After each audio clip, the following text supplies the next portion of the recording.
The golden fingers of dawn stretched across the land, across the whole world, slowly enveloping everything they came across, every tree, every plant, every rock, every river, every man and woman and child and beast.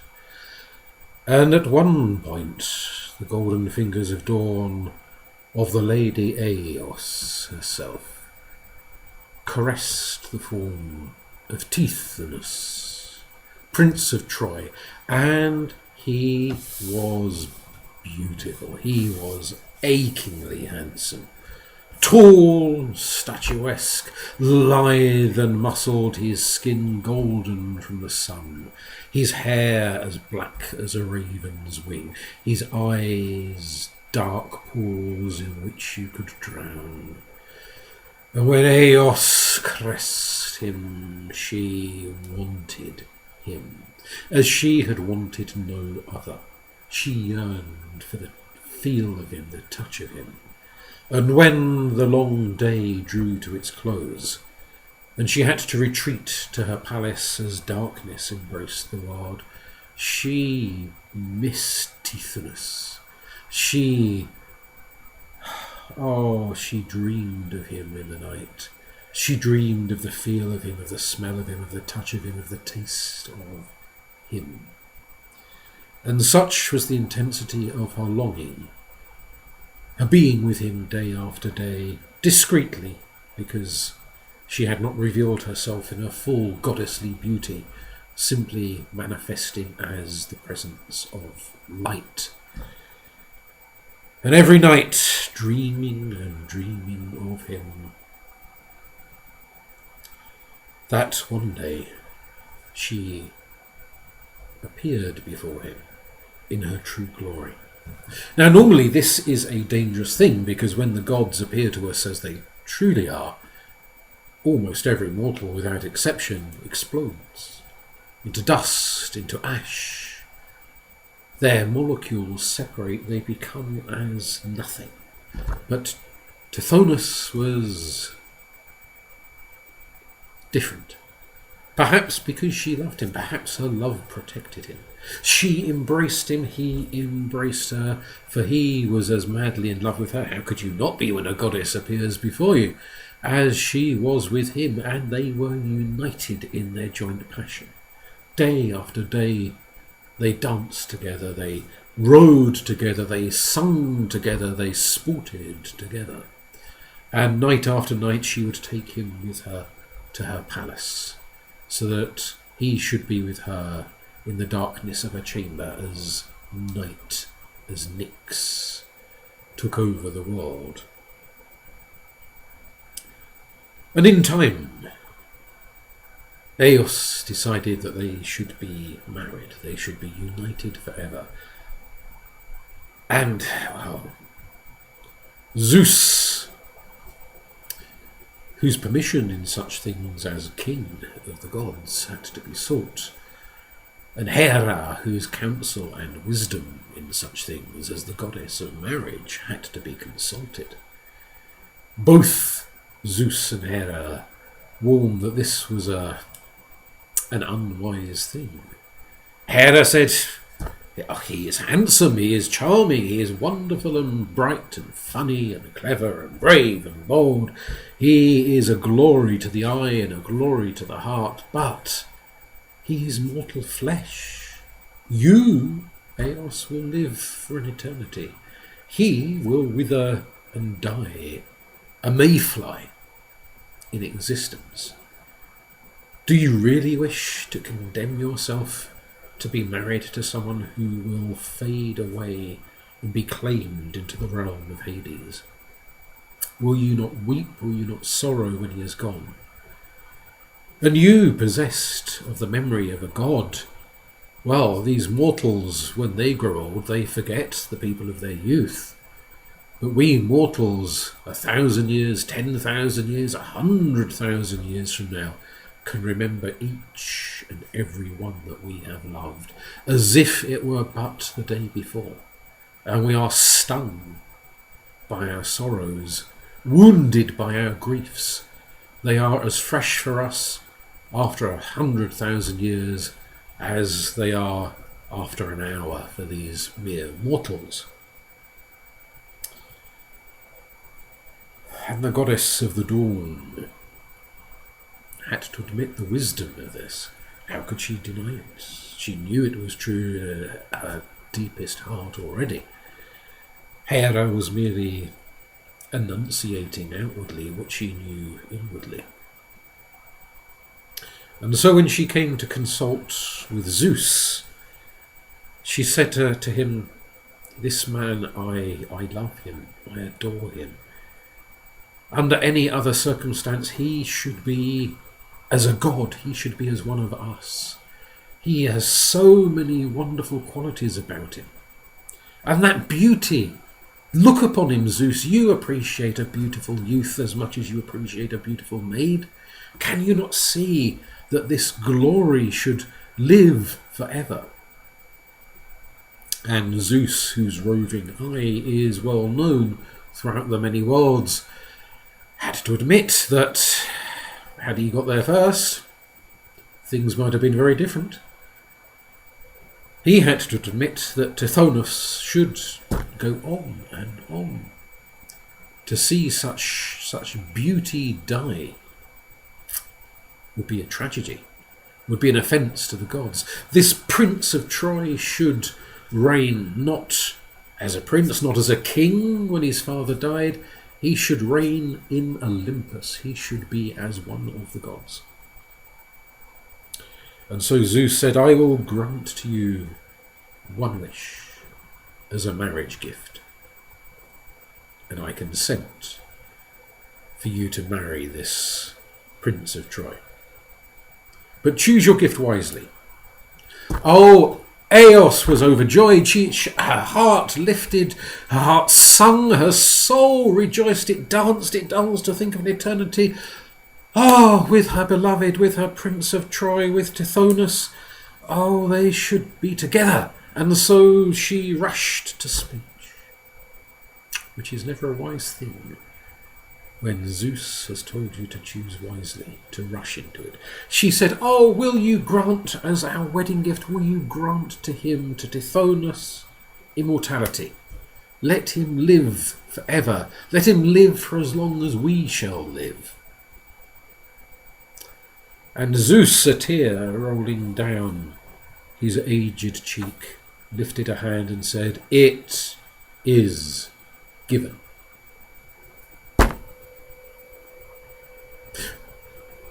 Thunder rolled across Olympus. Lightning flashed in the distance. And whilst Eos was, she was ecstatic, she was delirious with happiness, but in that moment, like being at a concert when everything is perfect and beautiful and one of the musicians plays a bum note and it jars, even against all of the other beauty, or perhaps because of all of the other beauty and harmony. That one note stands out. Something stood out for the goddess of the dawn. Something was not right. But she couldn't put her finger on what. Not yet. She rushed to her lover. She held him, she drew him to her, she felt him, and the warmth of his skin, the taste of his lips, the strength of his arms as they embraced her and she embraced him. She could sense that the gift of Zeus had already made itself manifest within his body, that this was no longer the mortal flesh that she had known, this was immortal flesh. And day rolled into week, and week into month, and month into year, and year into decade, and what a wonderful time, what a fabulous time. There were dawns such as no one could remember in living memory. Dawns of such beauty, such perfection, the colours, the clouds, the light. Across the whole world, everyone commented on how beautiful the dawns were. Day after day, week after week, month after month, year after year. But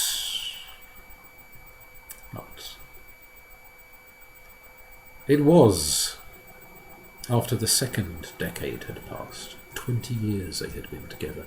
20 joyful years since that youthful prince, that teenage Adonis that Eos had fallen in love with, was now 38. And of course, Apollo is thousands upon thousands upon thousands of years old, maybe millions of years old for all I know. But he looks as vital and vibrant and youthful as the first day he stepped into creation. But then he is a god. He is a true Olympian by birth. Whereas Tithonos was, let us say, an Olympian by acquisition. He had been lifted up, he had been placed amongst the immortals, but was not an immortal by birth. And it was in that second decade that the revelation came to Eos as to why that tear had trickled down Zeus's cheek when he had given his gift. For she noticed one morning as she awoke in their shared bed, ready to leap across the world, dancing, spreading colours and light and joy and life, triumphing over the darkness of night, she looked down upon her sleeping lover and she saw a grey hair. And then she saw a little wrinkle, a little laughter line coming at the side of his eyes. And when she danced across the earth that morning, the dawn was still beautiful. Dawn always is beautiful, but the true glories that people have been commenting on year after year after year for these fantastic and amazing dawns, they noticed that for the first time dawn seemed, well, a little ordinary. That was how the mature and the elderly described it, those who were of an age to remember what dawn had used to be like before these 20 years of glorious dawn, when dawn was just, well, dawn, the breaking of the light. And it was again. And the next day, and the next day, and the next day, it was the same. And still she embraced him, still she loved him, still she adored him. But now she looked upon him not with the starry-eyed adulation of the love-struck. She looked upon him almost in a clinical fashion, almost in a searching fashion, the way a physician will look at the body of a patient, looking for signs and symptoms of disease. And soon enough, for Tithonos was not a foolish man, he was not a stupid man. Merely because he was beautiful and handsome does not mean that he was dumber than a bag of spanners, the way we often assume the truly fantastic in appearance to be. He was as clever as a prince of Troy deserves to be. And so he noticed that she was looking at him in this very odd fashion. And the first time he just thought, well, one of those things. And then the second day and the third day, still that same curious, quizzical, searching, methodical look. That was when he asked her what was wrong. Why did she look at him in this fashion? Why did she seem like a doctor approaching the sickbed of a patient? And at first she hummed and hawed and fudged around the question and tried to avoid answering, but you don't get to be a prince of Troy without being persistent. And so Tithonos persisted. He asked again, and he asked again, and he asked in different ways, and he came after her when she went dancing around across the earth and followed in her wake, and badgered her with questions until at last she relented and said, "My love, look in the mirror. Tell me what you see." And he looked in the mirror that she held up to him. And he looked and he looked. Despite being a very, very handsome man, he was not a vain man. He was not one to primp and preen and simper over his own image like certain figures of mythology are known to do. And so he had not, beyond running a comb through his hair, he had not given over much attention to his appearance these last few years. And after a good few minutes of looking and staring and shifting the angle of the mirror, he said, I have a few wrinkles here and a grey hair or two. I see it. That was coming. And he had to admit, when he looked down, although he's still a very fit man, a very active man, a very sporting man, and he could outrun most people half his age, he was getting a little bit of that middle-aged paunch. He was getting a bit broader in the beam. His backside was no longer quite as perfectly curved and callipygian as it had been 20 years earlier. He wasn't by any stretch of the imagination plug ugly. He was still a stunningly handsome man. And many men, as they mature, become like fine wines, full-bodied and vital, rather than the callow and pimply look of youth.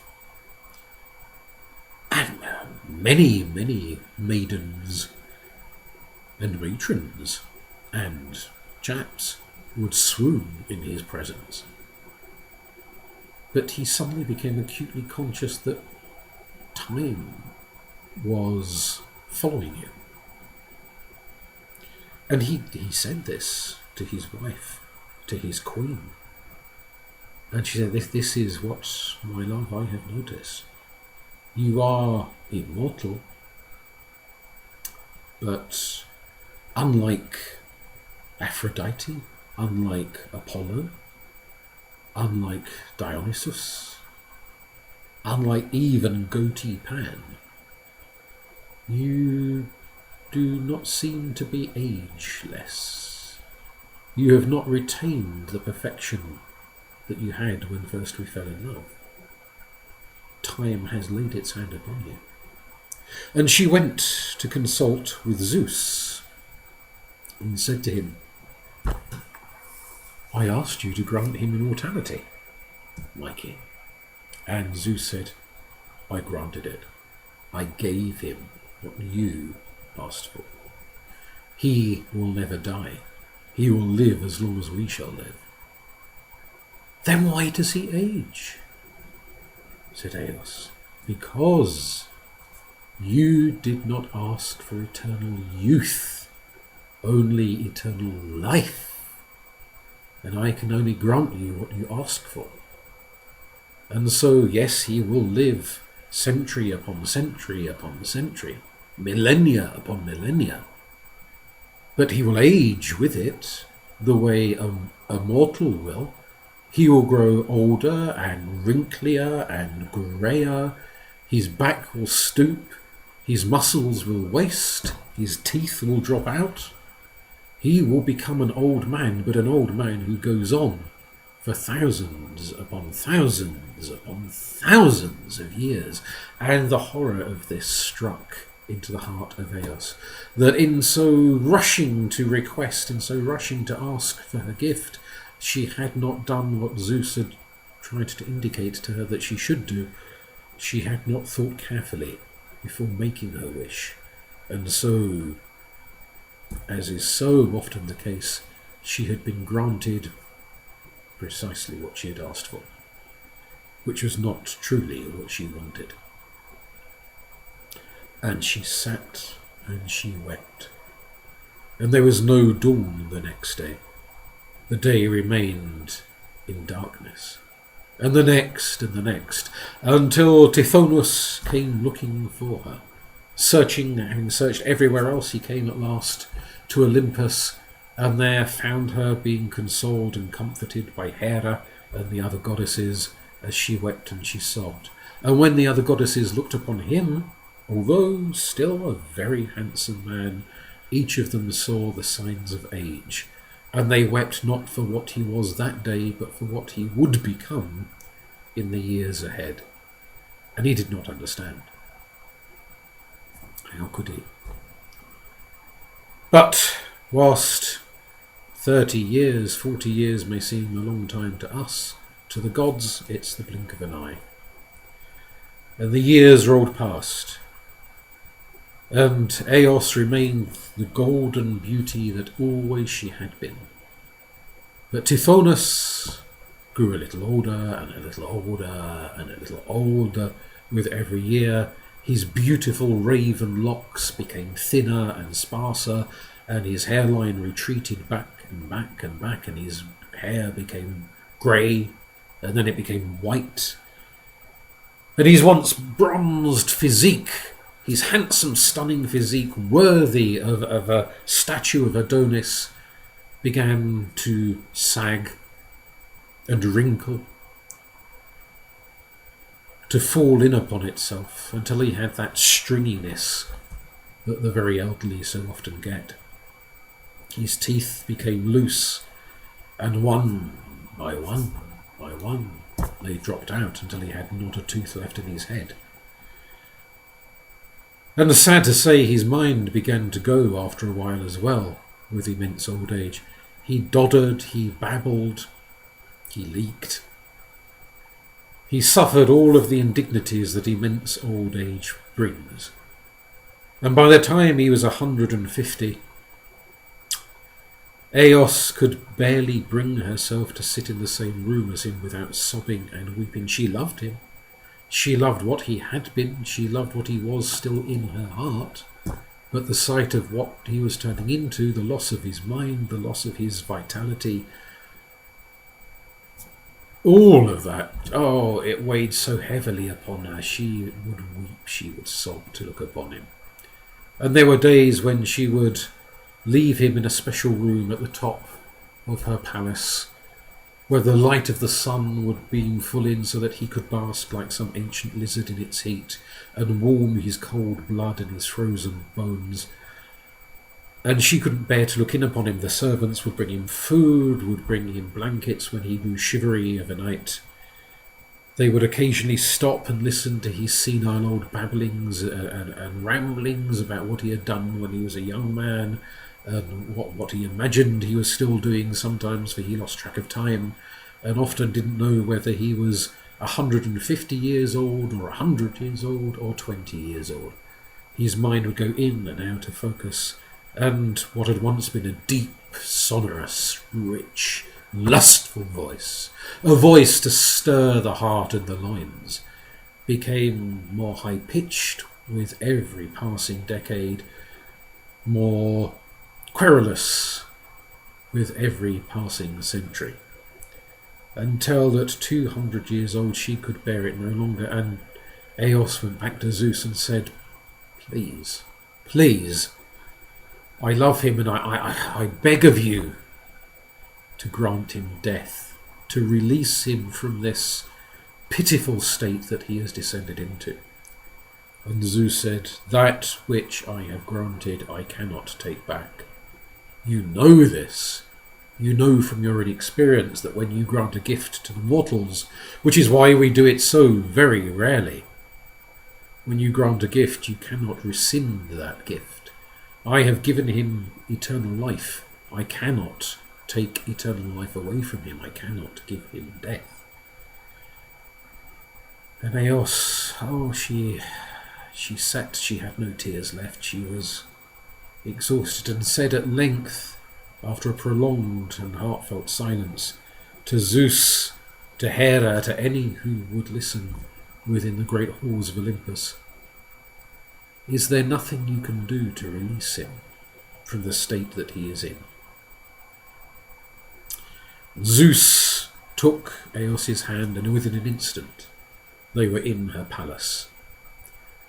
And they went up to the room at the top, to the solarium, where this wizened, wrinkled, shrunken, ancient, toothless, bald prune of a man, so weak and feeble that he could no longer stand, no longer move unaided, and had to be carried like a baby by the servants from place to place.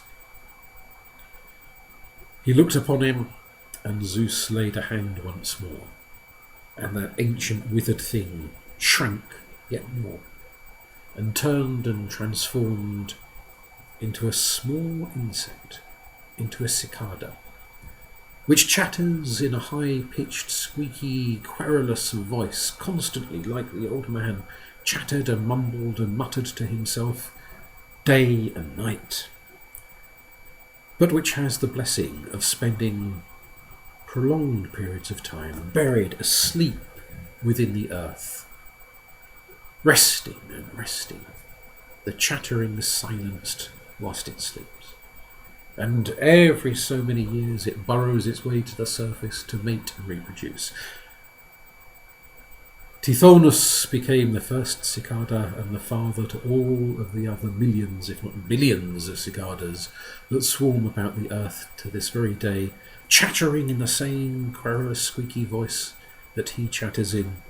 And whilst his children, when they do emerge from burrowing beneath the earth, live but a short time, reproduce and die, the very first one, Tithonus himself, never ever dies, but buries himself beneath the earth after each mating period to sleep and sleep and sleep. And what he doesn't know, for his mind is long since gone, is that the lady cicadas that come to him in those brief periods of mating are in fact Eos, who has transformed herself temporarily into a little insect, that she might spend that brief month above the earth with him, knowing the feel of him as insects rather than as Olympians. But it reminds her of the love that they once had, when his mind was together and she had not yet made so ill-judged a request.